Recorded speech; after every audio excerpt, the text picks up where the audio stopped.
Genesis, Exodus, Leviticus, Numbers. So the fourth book in your Bible. We finished up chapter 14 on Wednesday night. I'm going to just kind of tell you what we talked about so that you know what's going on. Okay? I never want to repeat myself, but we have visitors coming in and out, and so that I just have to spend a minute kind of catching. Claire, I'm going to catch you up. Claire is a good friend of Abby. She's here. TJ's from Mount Juliet here. Spent the night with us last night. He's a friend of Garrison's and us. I think we had more fun with him than Garrison did. But TJ played basketball and as an athlete at Tribeca, basketball player there, and I can handle him though in one-on-one. Okay. He just has about a foot on me. Okay, so anyway, let me catch Claire and TJ up. All right, so the children of Israel had been delivered out of 430 years of bondage. Moses comes and leads them out, and they go through all the plagues and stuff, and they cross the Red Sea, and they're 11 days away from the Promised Land. This is the land that God, Canaan, the land that God had prepared for His people. And when they came out, there were over 2 million people, and God goes, welcome to home. Welcome home. This is what I've had for you. And so they get close and they start to get chicken. They start to get a little wet. Is it wet feet? Cold feet, yeah. Cold feet. I got my two stories mixed up. They got cold feet. Kind of probably what Luke's doing right now. Luke gets married in 2 weeks, and he's got wet feet, cold feet. No, I'm playing. He's really not. She's a doll. So in 2 weeks, Terry and I get another daughter-in-law. So anyway, they're kind of getting cold feet, and they go, wait a minute. I'm not so sure. Let's send some spies. And so they send spies over, and they send 12, one from each tribe that's in the nation, and 10 of them come back and they say, we can't do it. Don't go, we can't do it. Let's go back to Egypt where we were, because it was awesome. Right. 430 years they baked bricks, they were slaves, and now all of a sudden that looks so awesome. We do that sometimes, don't we? We want to go back to this old life that was so awesome when it was brutal. But there were 2 spies, Joshua and Caleb, and they said, no, we can take it, let's go. And so they've got this little thing going on. And so, long story short, they end up not going.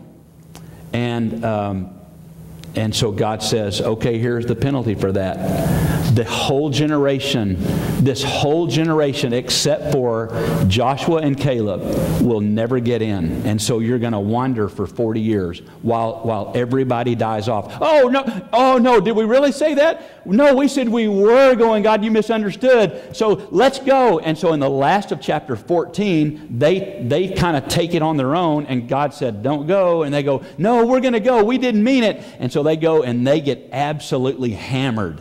It's kind of not, it's not funny, but how it's phrased, that they go and these Amalekites, they kick them all the way back to this other town. I mean, they just hammered them. And so that's where we are in chapter 15. Now watch this. This is amazing. From chapter 15 through chapter 25, it's just silent. Besides just a couple of little bitty things, here's what's going on. 38 years are fixing to go by and not a word. There are 38 silent, wasted years. And that's what we're going to look at and talk about just for a minute today. See, every one of us has this like a spiritual continuum, like a timeline, like my timeline. And I wish we all had time to do it, and I should have had somebody doing it in marker or whatever. But we all have a spiritual timeline. For instance, mine started when I was a child. I was raised in a Christian home. And at 8 years old, there would be a little mark, and it would say on my timeline, Hal Up Church drove over in his 1968 tan-colored Dodge Dart, the kind with the push-button gear shift on the dash, and he led little Bobby Price to Jesus, and Bobby prayed to receive Jesus, and that's where my timeline would really begin.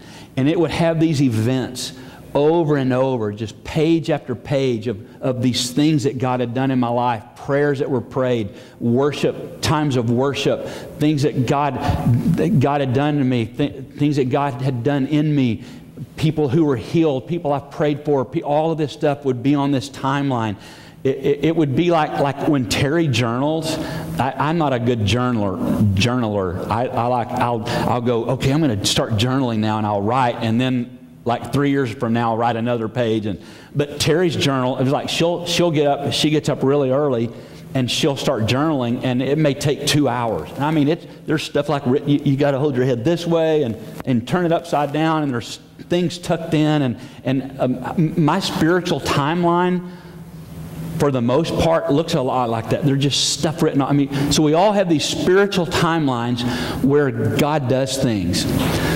Just because you take that picture and you put it here, and there is a 38-year stretch where there's nothing in the children of Israel.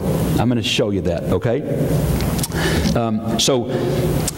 So here we go. On their timeline, it would start in Egypt, and it would have, on this timeline, it would have a burning bush. And then the next thing you would see is there would be these 10 little ticks or whatever, and it would be 10 plagues. Remember? The Nile River turned to blood.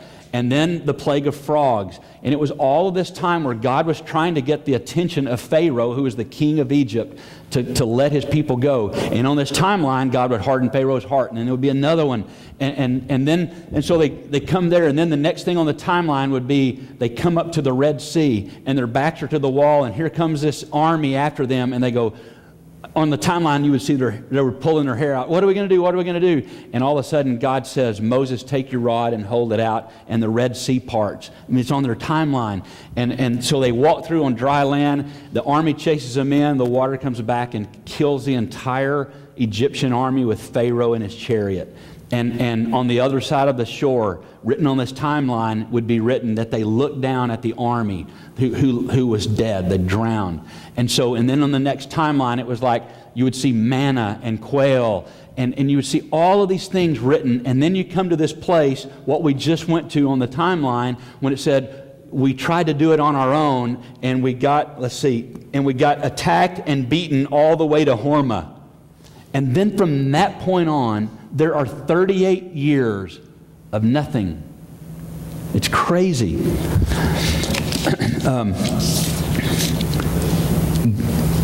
Okay, I want to show you. This is incredible. Okay, see, God is keeping a record.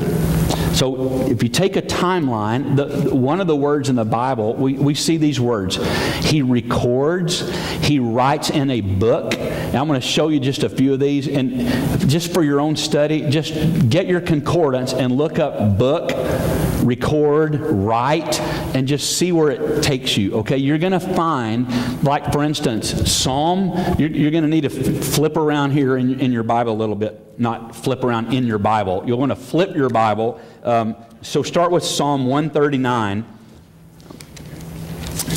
I'm going to show you some verses, and then I'm going to, just to kind of back up what I'm saying, and then it'll help make sense, okay? Psalm 139, verse 16.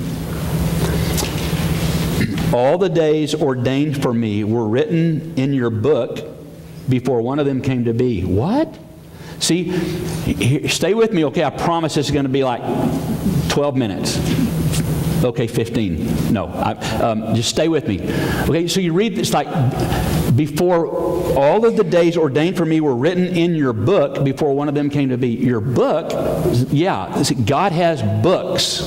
And I'm going to show you just a few of those, and I'm still, just in my own personal quiet time, I'm still chewing through how many there are and what they look like and all that. Some of you probably know, but I don't. So, all the days ordained for me were written in your book before one of them came to be. Go to the left, Psalm 56, verse 8. This is really interesting.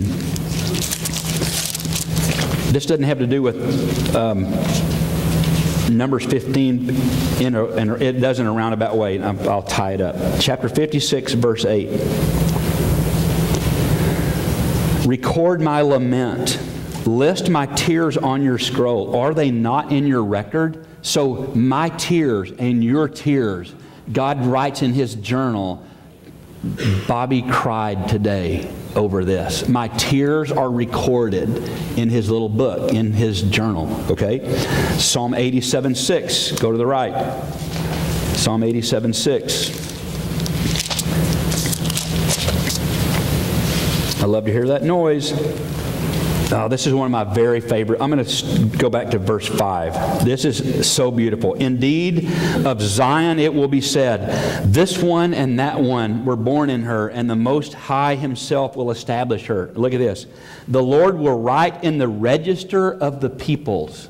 So there's another book. There's a book, the Register of the Peoples, and God writes in there, oh, there's Bobby. This one was born in Zion. Wow. I read that and I go, yeah. I pray that's true about you, that beside your name it says, Melissa, this one was born in Zion. Let's keep going. Exodus chapter 32. Back to your way, back to your left. Exodus 32:32. If I'm going too fast, just write it down and look it up later today, okay? Exodus 32:32. But now please forgive their sin. So Moses is praying again for the rebellious children of Israel. I'm not sure the context of this, but he's praying, but now please forgive their sin. But if not, in other words, if you don't forgive their sin, listen to this, then blot me out of the book you have written. God. Wow. So let me chase a quick rabbit. I want to be an intercessor. I want to be a prayer warrior, but I'm not there. I'm not there where Moses goes, God, if you're going to wipe them out, then wipe me out instead to save them. I mean, I love you and all, no, I'm teasing. But what, Eric? Yeah. Okay. Where's Bill Miller? Okay. No, I'm teasing. All right. Daniel chapter 7. Okay, so go back through the Psalms. So go to the middle. Keep going to the right. You're going to go through some big books. Isaiah, Jeremiah, Ezekiel. And right after Ezekiel is Daniel. Daniel chapter 7.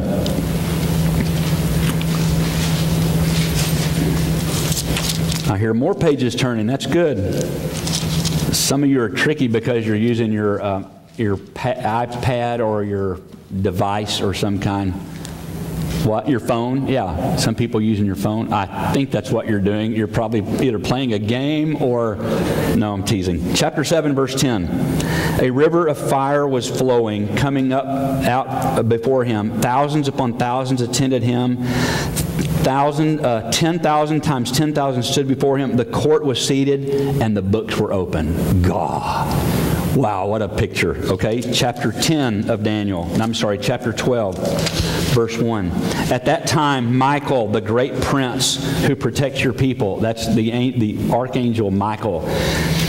At that time, Michael, the great prince who protects your people, will arise, and there will be a time of distress, such as not happened from the beginning of nations until then. But at that time, your people, everyone whose name is found written in the book, will be delivered. So there's another kind of book. There's the probably the Lamb's Book of Life is what he's talking about there. So there are these books. Do you understand all that? I'm trying to help you see that. And so there are these things written. So there's these heavenly journals, basically.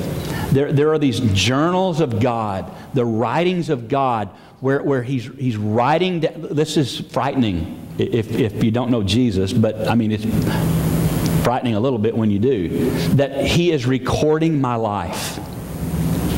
I mean, if he makes a note of every tear of mine and yours, he is in the process of recording things about me.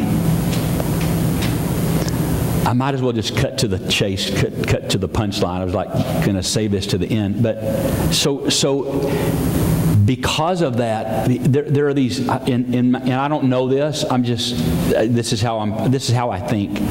Remember I told you about George 2 or 3 weeks ago, this guy that lived in the little town we were from, and George had an injury or something from Vietnam and kind of lost it.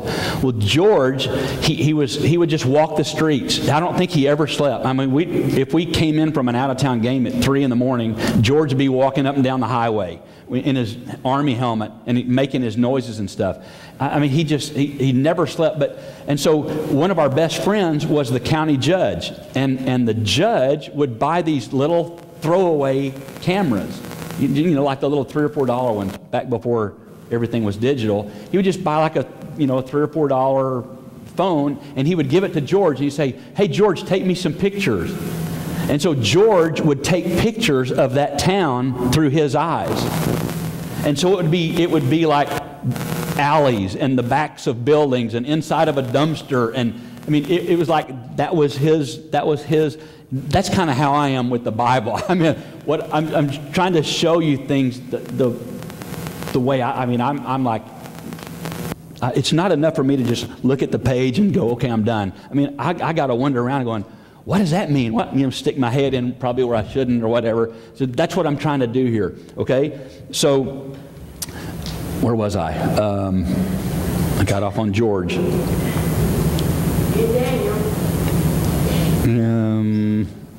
Shucks. Okay. Oh yeah. So in this book, that's what. So God, in my mind, in my George mind, God is recording my life and your life, Claire. He's recording. And so I don't know this, but it's like in my head, there's these chapters. It's like, okay, there's the prayer chapter. And I go, wow, ooh, that's frightening. I mean, okay, he prayed about this, missed a day, missed a day, missed a day, missed a week, missed a month, okay, there's one. I mean, I don't know if they're divided up like that, but there's these recordings, and it's like, it's humbling and scary and lots of different emotions for me. Okay, so on this timeline of the Israelites, we come to this huge skip that's right here. After their refusal to go into the promised land, the record disappears for 38 years, besides a couple of little incidents. There's no record of these years at all, except for just a couple of things. These are wasted years for the children of Israel. So in a few weeks when we get to Joshua 5, you don't turn there now, just stay with me. In a few weeks when we get to Joshua 5, we learn that they did not circumcise their children during this time. So for 38 years, they totally disregarded the covenant that God had made with Abraham, that they would circumcise their children as a sign of them being set apart and to be different, and none of that went on during these silent, wasted years. In Amos chapter 5, verse 25, we learn they didn't offer any sacrifices to God this whole 38 years. I mean, for 38 years, the tabernacle, when they moved, and I'm going to show you a little bit about their movement. For 38 years, the tabernacle that was set up, the Ark of the Covenant with the mercy seat, nothing happened. 38 years. They never sacrificed once. In chapter 5 of Amos, verse 26, we learn that part of the reason is because they changed their worship of Jehovah to idol worship. In this 38-year, no wonder we don't have much of a record of what's going on.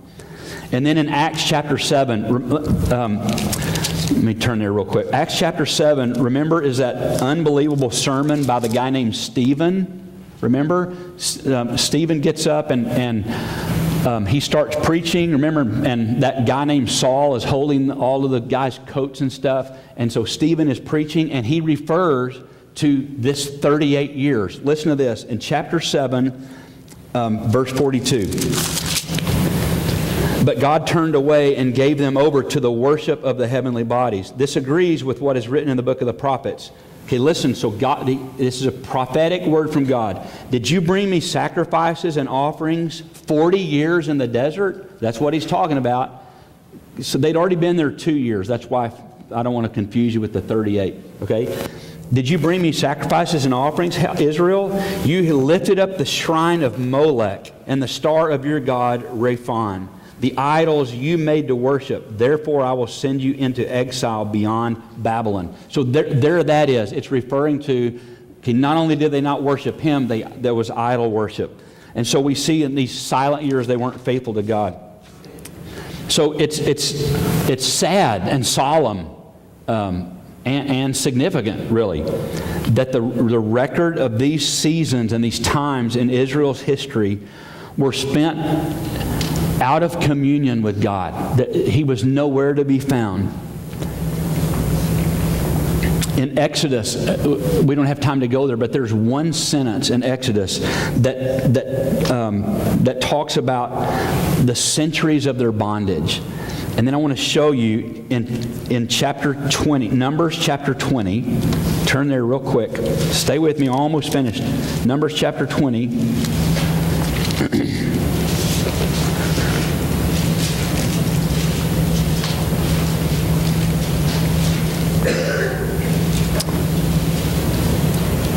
Verse 13. So between these two verses are 38 years.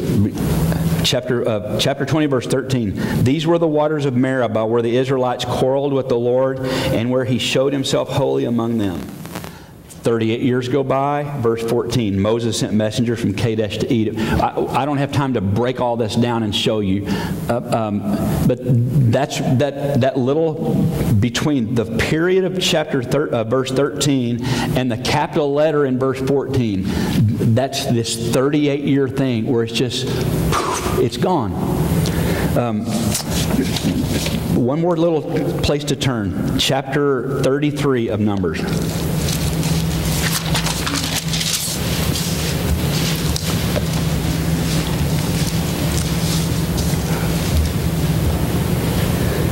Okay, so this is like out of the journal. This is like this review. So if you started in verse 1, I'm going to skip down for a minute, but in verse 1, here are the stages in the journey of the Israelites when they came out of Egypt.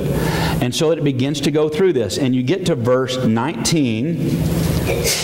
Bless you. They left Rithmah and they camped at Ramon Perez. Okay, so from 19 through 37, from 19 through 37, verse 19 through 37, that's 38 years. I'm not going to read it all, but listen. Listen to the monotony.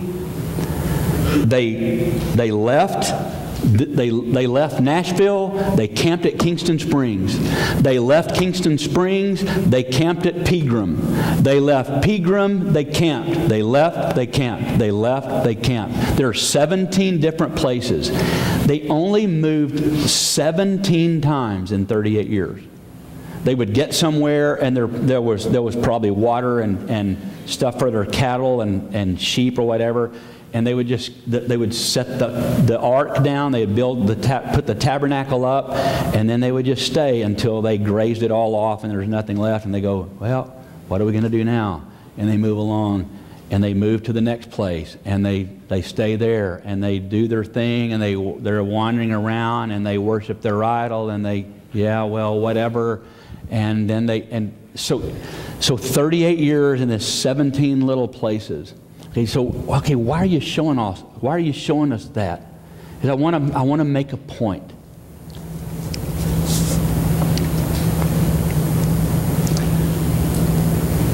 What are the blanks in your life? What are the long blanks that are missing in you? So spiritually, I'm just going to ask you this series of questions for you to just chew on and think about. What does if you could see it, and again, I don't know exactly what it looks like. But I mean, we know. We've looked at all these, that there are these books. So in these books, in this journal that God keeps, are the pages like, oh wow, Bobby did, or are they, nothing there, whoop, nothing there, nothing there. Oh, okay. Went to church, sat in his pew. Turn the page. Again, I'm not making light of coming to church. I'm not trying to be facetious or arrogant. I'm just saying, listen, your life, my life, is being recorded. That scares me. I mean, I'm not talking about my salvation. I am confident and secure. I know that I know where you know things. That Jesus is the Lord of my life. That I have been redeemed and forgiven. And yet the part that scares me is when I sang those songs earlier, I surrender all. Really? Does the journal there reflect that I've surrendered all? Does the journal there reflect, have thine own way, Lord? Have thine own way. Thou art the potter, I am the clay. Mold me and make me after thy will. While I'm waiting, yielded and still. Does it reflect that? So let's say that there are chapters. What does my worship chapter look like? The chapter in the Journal of God, the worship chapter of Bobby Price's worship life.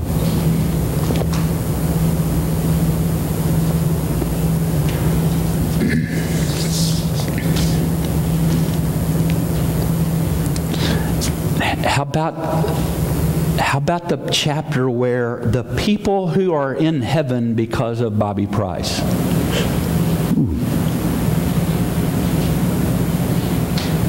I don't know that there's a chapter, but I mean, if he's journaling, even counting my tears, I wonder what's in that book about the people who have come to Christ, the people whose lives have been changed spiritually because of my life. You got to ask yourself. Probably a big book. Sir? Probably a big book. No. How about the pages of promises believed? Whoops.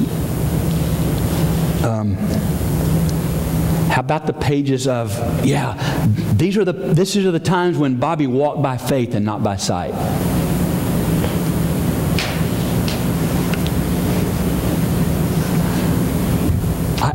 I want my journal there to look like Terry's journal at home, where God's going, let me see, wow, this stuff's falling out everywhere. Wow, he's been busy. That sounds silly, I know, but I'm almost have to laugh to keep from crying, because that's convicting to me.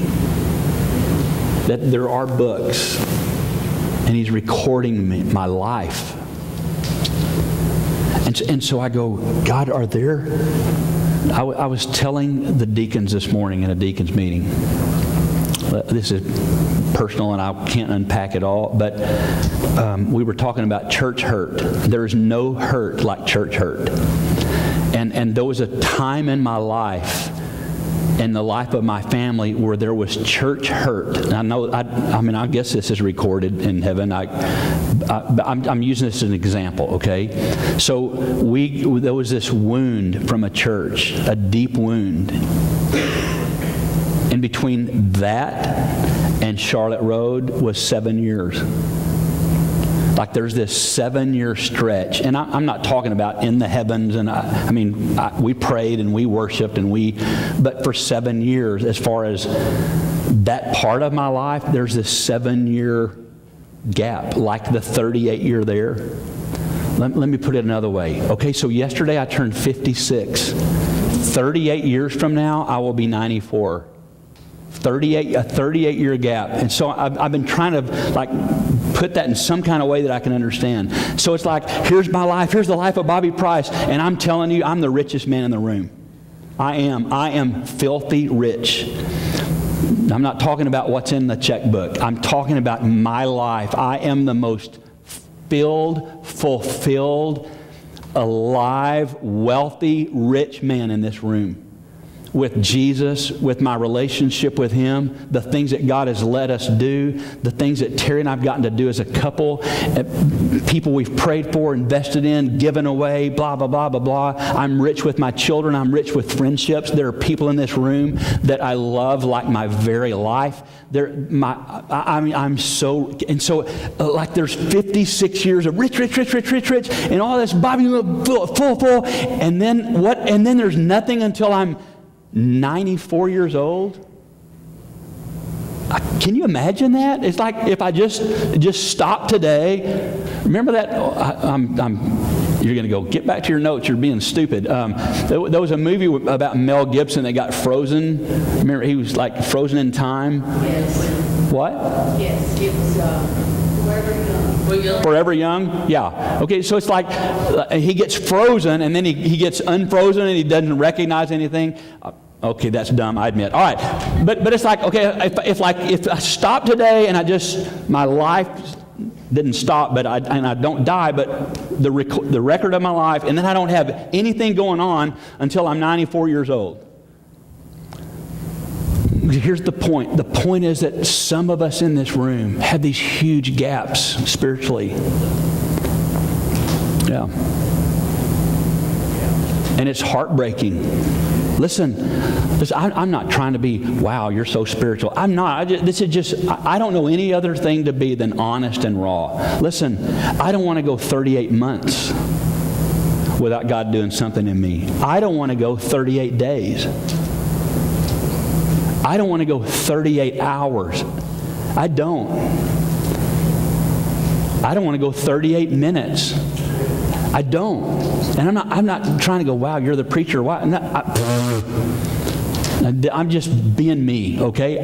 Listen, I've lived some of my life with going 38 hours and 38 days and 38 months without giving a whole lot of time or whatever to the things of God.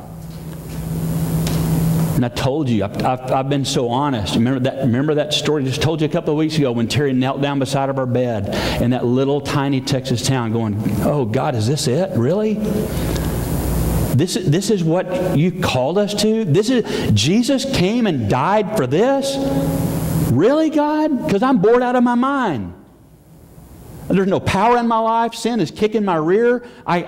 I just, I want to do good and I don't, and I fall on my face and I wrestle with this temptation and I got all that. Really, God, this is it? No, I don't think so.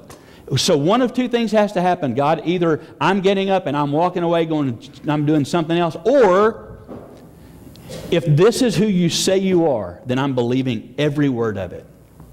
We chose door 2.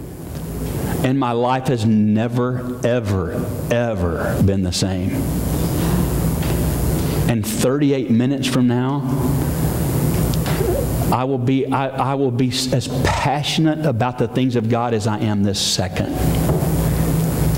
And hopefully 38 days from now, I'll be closer to Him than I am today. And 38 days from now, I'll be wanting more of Him than I do today.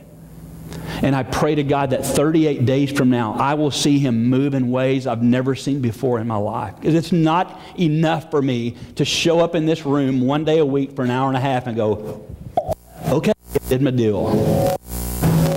I don't want to do the deal. Sorry, Herschel. I don't know if it was I got too far away or if I did this. Okay, no, I'm playing.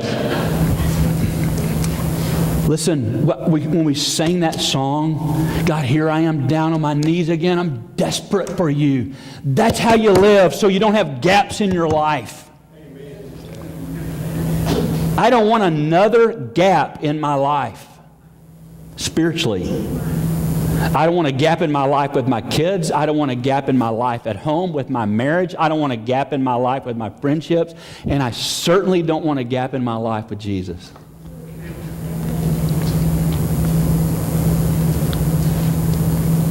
I mean, you look at them 38 years later, look what they've done to themselves. Listen, God didn't do that. See, that's the deal we got to get out of our head. Well, God, man, 38 years God hadn't spoken. Really? He's speaking all the time. It's you. It's me. It's not Him. I mean, the whole time the pillar of cloud and fire are resting right there. Numbers 15 through 25, where 38 years go by, the pillar of cloud and fire right there. God's going, hey, here I am, hello. Oh no, we're going to go worship our little Molech God. And we're going to do our little thing. And see, some of us in this room have done 38 months or 38 years of doing our own little thing. And you're mad at God? Really? God didn't do that to you. You did it to Him. I did it to Him. When I walked away, God does not walk away. He does not walk away. And so I know this is like, you got to use your imagination. I get that. But today go home and use your imagination a little bit and just get before Him and go, God, what's my book looking like? And some of you may join me on my face.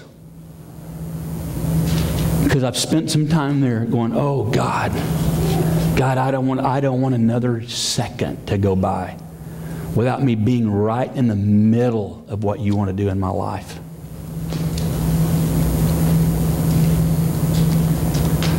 Tell me what you heard.